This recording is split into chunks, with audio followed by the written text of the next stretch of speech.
오늘은 조금 특별한 주제를 다뤄볼까 합니다. 이 영상을 보고 계시는 분들 중 가족 간의 계좌이체를 하지 않는 분들은 거의 없으실 텐데요. 세무조사를 받았던 경험이 없어서 이 정도는 괜찮을 것 같다고 생각하시다가 큰 시련을 겪는 분들이 많습니다. 세금이라는 말만 들어도 머리 아프다 하시는 분들도 많지요. 그동안 계좌이체 많이 했는데 세무조사 안 나오던데 하셨던 분들은 그동안 잘못 알고 계셨던 겁니다. 실제로 사망 후 상속이 이루어질 때 뒤늦게서야 10년간의 계좌 거래 내역이 탈탈 털릴 수 있기 때문입니다. 증여나 상속세와 관련해서 궁금함이 있었던 분들은 다른 영상 찾아다닐 필요 없이 오늘 영상 하나만 잘 보셔도 큰 도움이 되실 거라 생각합니다. 오늘 말씀드릴 주제는 크게 4가지입니다. 영상 끝까지 보시고 도움받아 가시면 좋겠습니다. 바로 시작하겠습니다. 첫째, 가족 간 계좌이체 이렇게 안 하면 세금 폭탄 맞습니다. 흔히들 생활비 정산이나 자금 관리를 하면서 계좌이체를 아무런 생각 없이 하는 경우가 많은데요. 자칫하면 증여가 아닌데도 억울하게 증여세를 내야 할 수도 있습니다. 가령 아버지가 아들에게 생활용품을 이것저것 함께 구매해 달라면서 생활비를 계좌이체합니다. 이건 아들이 증여받은 것이 아니죠. 하지만 국세청은 가족 간 계좌이체를 일단 증여로 보는 입장입니다. 자녀는 증여가 아니라 아버지가 대신 생활용품을 구입해 달라고 받은 돈일 뿐이라고 주장하는데요. 국세청은 부모 자식 간의 계좌이체는 증여로 추정하기 때문에 증여가 아니라는 증거를 납세자가 제출하지 않으면 실제로 증여가 아니더라도 증여세를 내야 합니다. 이거 정말 무서운데요. 말이야 쉽지만 증여가 아니라는 것을 명확하게 입증하는 것은 실제로 정말 어렵습니다. 괜찮겠지 하면서 아무 생각 없이 계좌이체를 하면 증여가 아닌데도 증여세를 낼 수 있는 겁니다. 반면 배우자 간 계좌이체는 상황이 다릅니다. 일반적으로 배우자에게 생활비 명목으로 계좌이체한 것은 국세청에서 증여로 추정할 수가 없습니다.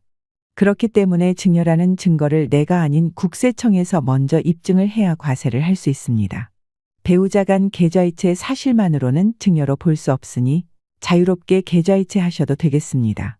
그렇다면 국세청은 언제 가족 간의 계좌 이체 내역을 조사하는 걸까요? 예를 들어 아버지가 아들에게 5억을 한 번에 계좌이체 하였습니다. 국세청이 이걸 바로 포착할 수 있을까요? 아닙니다. 아무리 국세청이라도 국세청 마음대로 개인의 계좌를 조회할 수는 없습니다. 국세청이 알 수가 없는 겁니다. 현금 입출금은 하루 1,000만 원이 넘을 때 국세청에 자동으로 통보가 되지만 계좌이체는 금액 상관없이 국세청 통보 대상이 아닙니다. 계좌이체는 주로 세무조사를 하면서 밝혀지게 되는데요. 세무조사에는 크게 3가지가 있습니다. 첫 번째로 주식이나 부동산 취득 시 나오는 자금 출처 조사입니다. 이때는 보통 자산 취득 시점 기준으로 3년간의 계좌이체 내역을 조사합니다. 두 번째는 사업장 세무조사입니다. 사업체를 운영하시는 분들의 경우 매출 누락을 확인하기 위해 5년간의 계좌이체 내역을 조사합니다. 세 번째는 상속세 세무조사입니다. 이 상속세 세무조사가 가장 무섭습니다. 무려 조사 대상 기간이 10년이기 때문입니다. 기억도 안 나는 10년간의 계좌 이체 내역을 조사한다니 참으로 당황스러울 것입니다. 왜 상속세 세무조사는 무려 10년간 계좌이체 내역을 조사하는 걸까요? 그 이유는 물려받을 상속재산뿐만 아니라 과거 10년 내에 가족에게 증여한 재산까지 포함해서 상속세를 계산하기 때문입니다. 상속재산이 10억 이상이면 상속세 세무조사 가능성이 매우 높습니다. 몇 년간 부동산 가격이 많이 올라서 부모님이 웬만한 집 한 채만 가지고 있으면 나중에 상속세 세무조사를 받을 확률이 정말 높습니다. 실제로 A씨는 아버지가 돌아가셔서 상속세 세무조사를 받게 됩니다. 국세청에서 10년간 아버지의 모든 계좌이체 내역을 제출하라고 하는데요. A씨는 아버지에게 증여받은 기억이 없어서 별일 없겠다고 생각하며 걱정 없이 계좌이체 내역을 제출합니다. 그런데 국세청이 계좌이체 내역을 조사하다 보니 9년 전에 아버지한테 몇 천만 원을 이체받은 내역을 찾게 됩니다. 국세청은 이게 증여받은 거 아니냐고 추궁하는데요. A씨는 억울했습니다. 과거에 아버지가 부탁해서 대신 돈을 받고 일을 처리해 준 적이 몇 번 있었기 때문입니다. 증여받은 것은 분명 아니었습니다. 그러자 국세청이 이렇게 말합니다. 가족 간 계좌 이체는 증여로 추정합니다. 증여가 아니라는 증거를 제출하지 못한다면 사전증여로 봐서 상속세를 추가로 과세하겠다고 말이죠. 몇 달 전 일도 기억이 안 나는데 9년 전 일을 어떻게 기억할까요? A씨는 그때의 일이 자세히 기억도 안 나고 증명할 방법도 없었습니다. 실제로 이렇게 억울하게 상속세를 추가로 내는 경우가 많습니다. 이럴 때를 대비해서 무슨 좋은 방법이 없을까요? 아주 간단한 방법을 하나 알려드리겠습니다. 바로 계좌이체를 할 때 왜 이체를 한 건지, 송금할 때 이체 내용을 남기는 것입니다. 그러면 무슨 내용인지 전부 표시가 되어 있으니 왜 아버지에게 계좌이체 받았는지 명확하게 파악할 수 있고 증여가 아니라는 사실을 증명하기 훨씬 수월할 것입니다. 생활비용 결제나 가전제품 구매 등으로 활용했다는 것을 증명한다면 증여가 아니므로 억울하게 상속세를 더 내는 일은 없을 겁니다. 둘째, 현금 입출금 이렇게 하면 100% 세무조사 나옵니다. 국세청은 계좌이체가 아닌 현금 거래의 경우 탈세를 위한 것이라고 보는 경우가 많습니다.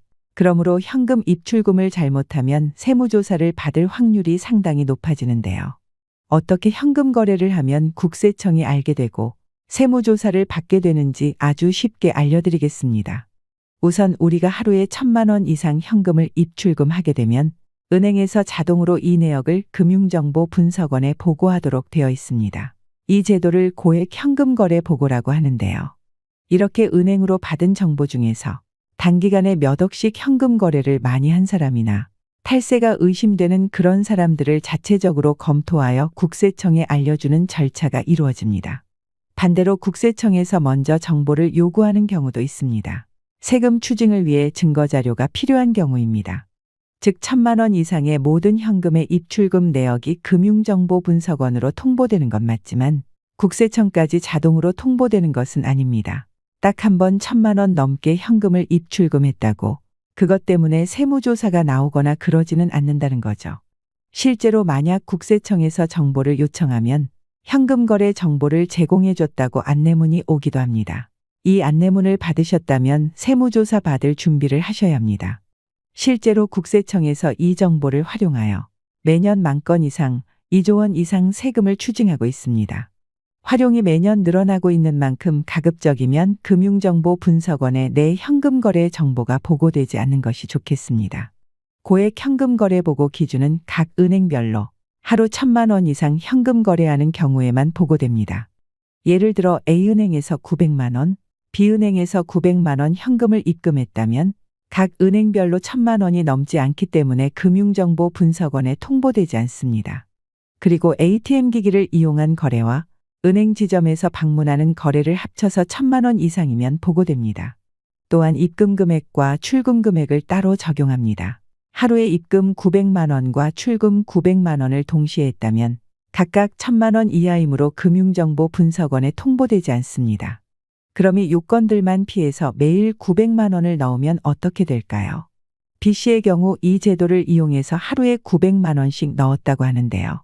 1,000만 원 이하의 현금 거래라도 영업점 직원이 자체적으로 판단하여 금융거래가 의심거래로 보여지면 금융거래 분석원에 보고하도록 되어 있습니다. 이런 예외적인 경우도 있으니 기억해 두시면 좋겠습니다. 그리고 이러한 금융정보분석원과 별개로 현금 입출금을 조심해야 하는 경우가 하나 더 있습니다. 주택을 취득할 때인데요. 자금 조달 계획서를 제출하고 몇 달 뒤에 구청이나 한국부동산원에서 소명 안내문을 받게 될 수도 있습니다. 소명 안내문을 받게 되면 제출 자료로 계약금 지급일 2주 전부터 잔금 지급일 2주 후까지의 입출금 내역 전체를 제출해야 합니다.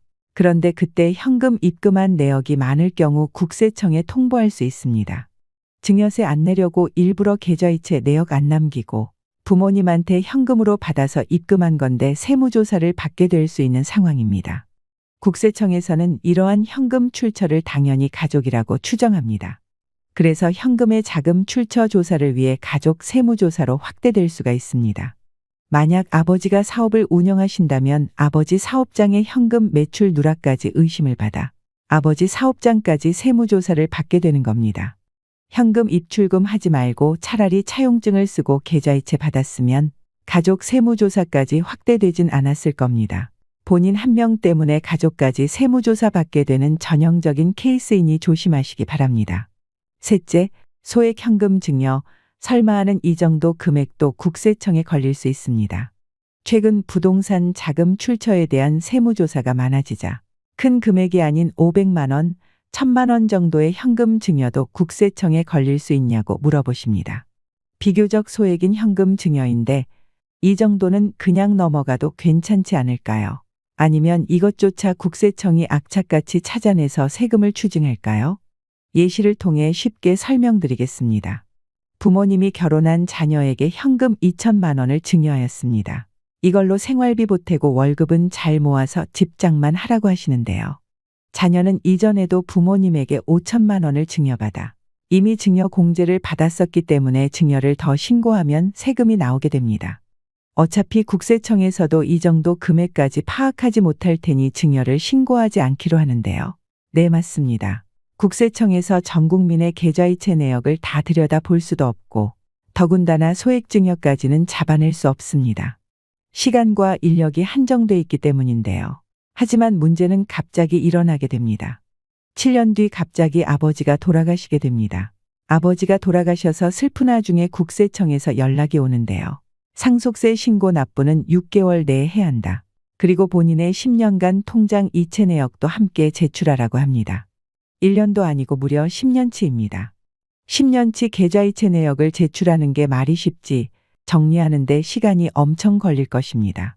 안 그래도 슬픈데 이렇게 자료를 요구받으면 참 곤란한데요. 국세청에서는 10년 내에 고인에게 증여받은 자산이 있는지 조사하기 위해 꼭 필요한 자료라고 합니다.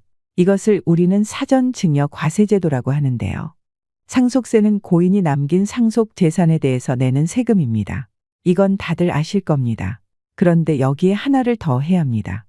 10년 내 이미 증여한 재산에 대해서도 상속재산에 더해서 상속세를 계산해야 합니다. 알고 계셨나요? 여기서 이런 생각이 들 수 있는데요. 아니, 나는 과거에 현금 증여받고 세금도 냈는데 여기에 또 상속세 과세하면 이거 세금 2번 내는 거 아닌가 의문이 드실 겁니다. 증여세 냈는데 상속세를 또 내라고 하면 너무 억울하죠. 그래서 과거에 이미 납부한 증여세는 상속세에서 차감을 해줍니다. 그런데 7년 전에 현금 2천만 원을 증여받은 내역을 국세청이 찾아냈습니다. 7년 전에 증여 신고를 안 했으니 상속세와 별도로 이때 안 낸 세금을 추징하겠다고 합니다. 그런데 어차피 사전 증여는 상속재산에 포함되어 결국엔 상속세로 내야 하는데 무슨 증여세를 또 따로 추징하냐 하실 텐데요. 국세청은 상속세로 과세되니 증여세는 따로 낼 필요가 없다고 답합니다. 다만 7년 전 증여받을 때 무신고했으니까 그에 대한 가산세는 내야 한다고 하죠. 무신고 가산세 20%와 납부 지연 가산세 50%를 내야 하는 것입니다. 7년 전 내야 할 증여세가 200만 원이었다면 140만 원을 가산세로 내야 하는 것입니다.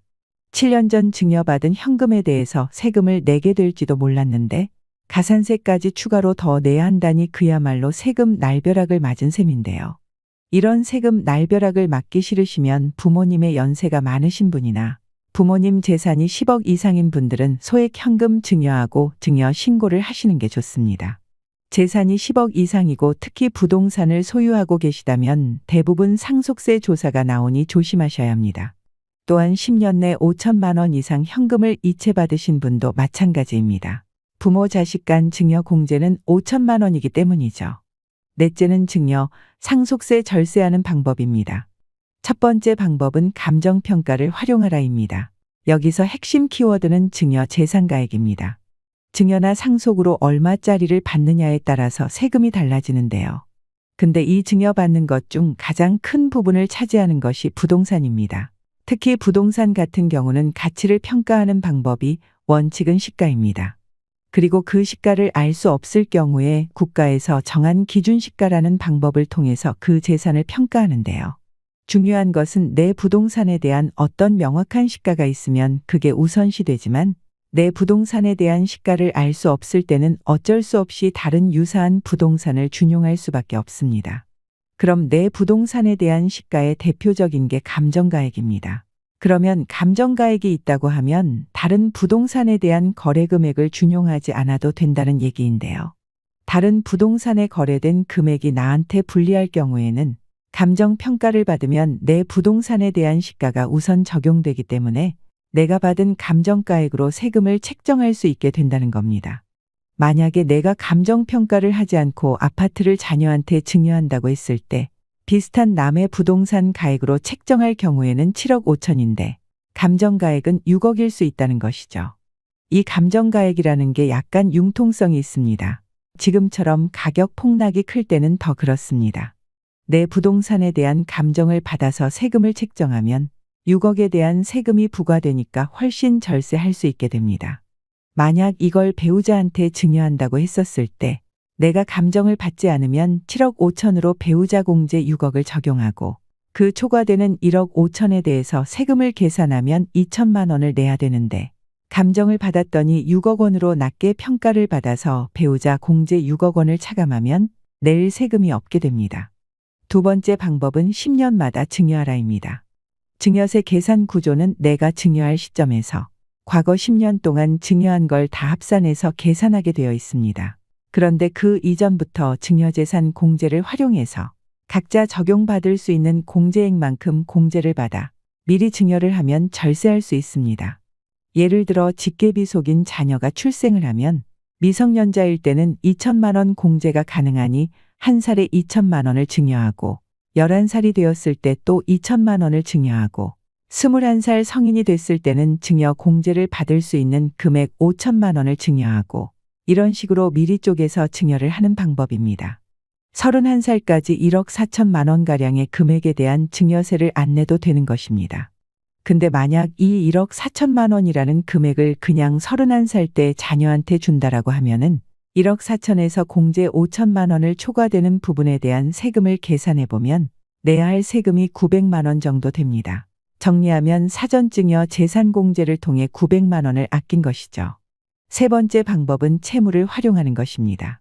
증여받는 부동산에 채무가 있을 경우 은행 대출금이라든지 보증금을 내가 떠안는다는 전제 조건에서 증여를 받으면 그 채무는 내가 갚아야 되기 때문에 전체 금액을 증여로 보지 않고 그 채무 금액을 차감한 금액만큼만 증여로 봅니다.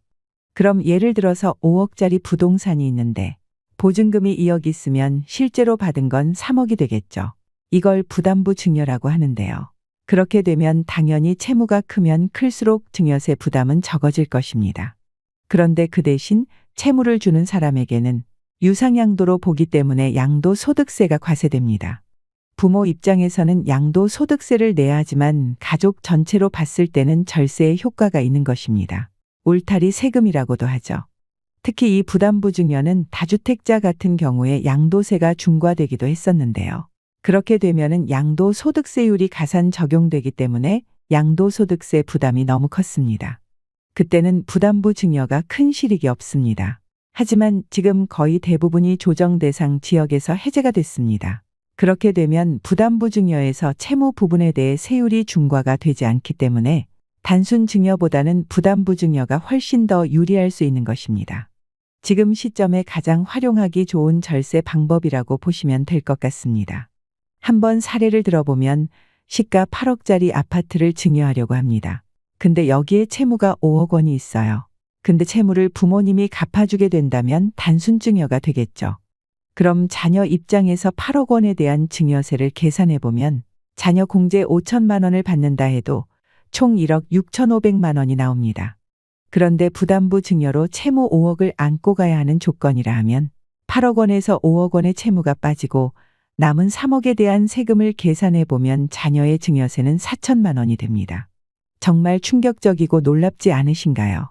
그렇다면 이제 부모님의 양도소득세는 얼마가 나오는지 계산해 봐야 됩니다. 채무가 5억 원입니다. 그리고 취득가액이 예를 들어 4억이었다고 하면 양도소득세는 5,600만 원이 나옵니다. 그럼 부모하고 자녀가 내는 총합계 금액은 9,600만 원이지요. 단순 증여했을 때는 세금이 1억 6,500만 원인데 부담부 증여로 9,600만 원으로 줄었으니까 정말 이득입니다. 세금을 최소화할 수 있는 채무 금액을 계산해서 부담부 증여를 활용해 보시는 걸 추천드립니다. 그리고 부모가 양도소득세를 안 낼 수 있는 경우가 있는데요. 비과세 대상일 경우에는 굉장히 좋습니다. 그러면 단순 증여와 비교해서 1억 2,500만 원이나 절세할 수 있는 것입니다. 최대한 예를 들어 설명해 드리려고 했는데 도움이 되셨는지요? 골치 아프지만 외면할 수 없는 것이 세금 문제인 것 같습니다. 그래도 조금이라도 더 알고 있어야 눈 뜨고 코 베이는 일이 없겠지요. 앞으로 더 좋은 정보로 찾아오겠습니다. 이상으로 시니어를 위한 모든 것, 시니어 연구소였습니다.